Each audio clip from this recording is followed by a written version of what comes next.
Bienvenidos a Football Legends. Hoy os contamos una historia que te asombrará. En la Kiev de 1942, Nikolai Trusevich enfrentó un dilema mortal: ganar por honor o perder para vivir. Bajo el yugo nazi, el balón fue su única resistencia frente a la muerte y la tiranía de aquel tiempo. Comencemos ya con nuestra historia. Kiev en 1942 era solo una sombra de su pasado glorioso. Los bombardeos dejaron calles cubiertas de escombros y un silencio pesado que solo rompían las botas de los soldados. Nikolai Trusevich caminaba entre las ruinas con la mirada baja y el hambre apretando el estómago. Ya no vestía de corto ni volaba de poste a poste. Ahora, su uniforme era un delantal manchado y su nuevo campo de juego era la panadería número 3. Allí, el calor constante de los hornos era lo único que combatía el frío del miedo. El director del local era un apasionado del deporte que reconoció de inmediato al ídolo del Dinamo. En lugar de dejarlo en la calle, decidió darle un empleo entre pesados sacos de harina. Lo que Nikolai nunca imaginó era que aquel refugio se transformaría pronto en un santuario para el fútbol. Poco a poco, otros futbolistas profesionales aparecieron en el local buscando una forma de subsistir. Nikolai reconoció rostros familiares entre las cenizas y el aroma del pan recién horneado. Eran sus antiguos compañeros de equipo. Eran hombres que lo habían ganado todo y que ahora apenas tenían fuerzas para mantenerse en pie. Aquel encuentro fortuito les devolvió un brillo olvidado en los ojos. Entre esos muros grises, decidieron fundar el FC Start para recuperar su dignidad. Los primeros encuentros del FC Start no fueron contra grandes clubes, sino contra soldados de las guarniciones rumanas y húngaras. Aquellos hombres, debilitados por el hambre, saltaban al campo con una energía que desafiaba toda lógica. Cada victoria del equipo de la panadería corría como la pólvora por los barrios de una Kiev castigada. Para los ciudadanos, ver a sus ídolos ganar era el único consuelo en medio de tanta miseria y dolor. No se trataba solo de marcar goles. Cada balón en la red era un recordatorio de que todavía eran capaces de vencer a sus opresores. Sin embargo, lo que empezó como un simple entretenimiento para la tropa alemana pronto cambió de matiz. Los oficiales nazis notaron que el ambiente en las gradas era cada vez más desafiante. El mando militar comenzó a observar con mucha desconfianza este fenómeno. Veían cómo el estadio se transformaba en un foco de resistencia emocional para el pueblo. Cada triunfo local representaba una bofetada al mito de la superioridad que ellos intentaban imponer por la fuerza.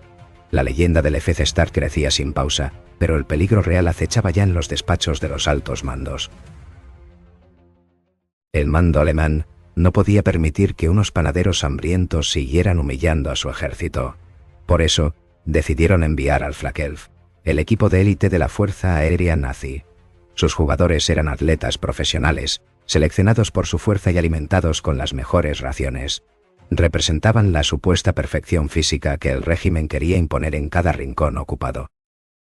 El primer enfrentamiento tuvo lugar el 6 de agosto de 1942, ante una multitud expectante. Nikolai y sus compañeros llegaron al campo debilitados, pero con una determinación inquebrantable en la mirada. El resultado fue un golpe demoledor para la moral alemana. El FC Start venció por un contundente 5-1. Aquella tarde el talento y la dignidad del pueblo ucraniano brillaron con más fuerza que las medallas militares. La derrota provocó una furia ciega en los altos mandos de la ocupación. No podían aceptar que unos hombres que apenas comían derrotaran a sus mejores soldados. Con el orgullo herido, los oficiales nazis exigieron de inmediato una revancha definitiva. El ambiente en Kiev se volvió irrespirable, porque todos entendieron que la próxima cita no sería un juego. Se fijó la fecha para el 9 de agosto, marcando así el inicio del legendario Partido de la Muerte. El vestuario del estadio Zenit olía a humedad y a un miedo que se podía palpar. Nikolai y sus compañeros se ataban las botas en un silencio absoluto. De pronto, la puerta se abrió de golpe. Un oficial de las SS, impecable en su uniforme negro, entró rodeado de soldados armados. Su voz era gélida, como si estuviera dictando una sentencia de muerte. Les advirtió que el resultado ya estaba decidido por el mando alemán. Si querían volver a ver a sus familias, debían perder obligatoriamente frente al Flakelf. También les ordenó que al salir, realizaran el saludo nazi como muestra de sumisión absoluta. Cuando los jugadores salieron al túnel, El estruendo del estadio les golpeó con fuerza. Las gradas estaban llenas de bayonetas caladas y oficiales, que los vigilaban con desprecio. Al llegar al centro del campo, el equipo alemán alzó el brazo derecho al unísono. Nicolai sintió el peso de miles de miradas sobre sus hombros. En lugar del saludo impuesto, los jugadores del FC Start se mantuvieron firmes. Se llevaron la mano al pecho y gritaron con orgullo su propio lema deportivo. Aquel gesto de rebeldía congeló la sangre de los presentes. El partido de la muerte acababa de comenzar, y el destino ya estaba sellado para todos ellos. El pitido inicial desató una carnicería disfrazada de deporte. Los jugadores del Flakelf no buscaban el balón, sino las piernas de sus rivales ucranianos. El árbitro, un oficial de las SS, miraba hacia otro lado ante cada entrada criminal. Sabía perfectamente cuál era su papel en aquel teatro de violencia. La brutalidad alcanzó su punto máximo cuando Nikolai Trusevich saltó para atrapar un centro aéreo. Un delantero alemán le propinó una patada salvaje directamente en la cabeza. El portero cayó desplomado sobre el barro y quedó inmóvil durante unos segundos eternos. El estadio quedó en silencio mientras sus compañeros corrían angustiados a auxiliarlo. A pesar del dolor cegador, Nikolai se puso en pie con dificultad. Se negó a abandonar su puesto, convirtiendo su cuerpo en un muro de resistencia pura. Poco después, aprovechando el aturdimiento del portero, los alemanes marcaron el 1-0. Los oficiales nazis celebraron con soberbia desde el palco de honor. Aquel gol no logró hundir el espíritu del equipo. La injusticia prendió una chispa de rabia en sus corazones. Puedes imaginar cómo los ucranianos se miraron fijamente, sabiendo que ya no jugaban un partido. Ahora, cada centímetro de césped era un campo de batalla por su dignidad humana frente al terror. En ese instante, el fútbol dejó de ser un juego para convertirse en un acto de libertad. El dolor físico no pudo contra el orgullo de aquellos hombres. El equipo comenzó a mover el balón con una precisión que desesperaba a los alemanes. Cada pase era un desafío y cada regate una declaración de libertad. Pronto llegó el empate y el tercer gol que los ponía por delante ante el asombro nazi. El Flakelf estaba roto emocionalmente. Sus uniformes estaban manchados de barro, y su supuesta superioridad se desvanecía en cada jugada. En ese ambiente de tensión, el defensa Klimenko protagonizó un momento eterno. Tomó el balón en su propia área y comenzó una carrera frenética sorteando a cada rival que intentaba detenerlo. Klimenko esquivó a los defensores nazis con una agilidad asombrosa. Incluso dejó atrás al portero y quedó totalmente solo frente a la portería vacía. El estadio entero contuvo el aliento esperando el grito de gol. Sin embargo, en un gesto de rebeldía puro, Klimenko se detuvo en seco sobre la misma línea de meta. Miró a los oficiales del palco y pateó el balón con calma hacia el centro del campo. No necesitaba ese tanto para demostrar quién era el vencedor. Aquella acción fue la humillación final y absoluta para los opresores.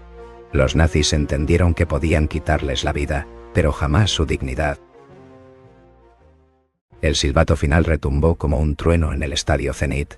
El marcador de 5-3 selló una victoria imposible frente al Flakelf.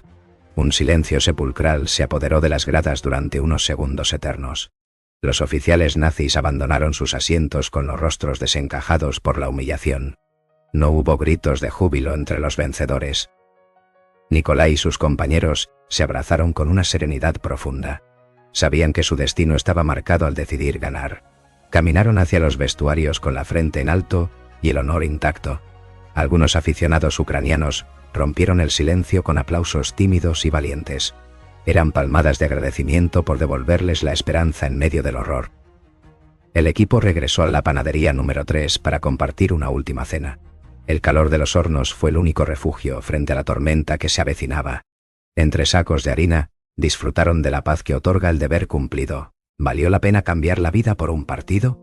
Para ellos, morir como hombres libres era mejor que vivir de rodillas.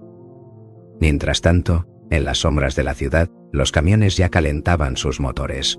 El tiempo se agotaba ahora para los héroes del FC Start. La tranquilidad en la panadería se desvaneció pronto cuando la policía secreta arrestó a los jugadores. Los enviaron a un campo de concentración, un lugar donde el hambre y el maltrato eran la norma diaria. En 1943, Nikolai Trusevich enfrentó su ejecución vistiendo todavía su amada camiseta roja de portero. Su muerte convirtió aquel desafío deportivo en un mito eterno que hoy custodia el estadio principal de la ciudad. Un imponente monumento de piedra inmortaliza sus rostros, recordando a cada visitante que el honor no se negocia. Aunque la historia oficial a veces mezcló la realidad con la propaganda, la valentía de estos hombres fue absoluta. No jugaron por trofeos ni por fama, sino para devolverle un poco de esperanza a una nación humillada. El sacrificio del FC Start nos enseña que el fútbol es capaz de derribar muros y desafiar a las tiranías más oscuras. Aquellos panaderos demostraron al mundo que es preferible caer con dignidad que vivir de rodillas ante el opresor. Su leyenda vive en cada rincón de su tierra, como un símbolo universal de resistencia e inmensa libertad, inquebrantable. Al final, el balón fue su arma más poderosa contra el olvido. Esta historia de Nikolai es el recordatorio de que los héroes no siempre llevan una capa, pues algunos usan guantes. Gracias por acompañarnos en este viaje por la historia de Nikolai y el FC Start. El fútbol es mucho más que un deporte. Es el reflejo de nuestra humanidad y valentía ante la adversidad. Si te ha emocionado este relato de resistencia, suscríbete para no perderte nuestras próximas leyendas míticas. Tu apoyo nos permite seguir rescatando estas voces del olvido. Nos vemos muy pronto para descubrir otro relato asombroso.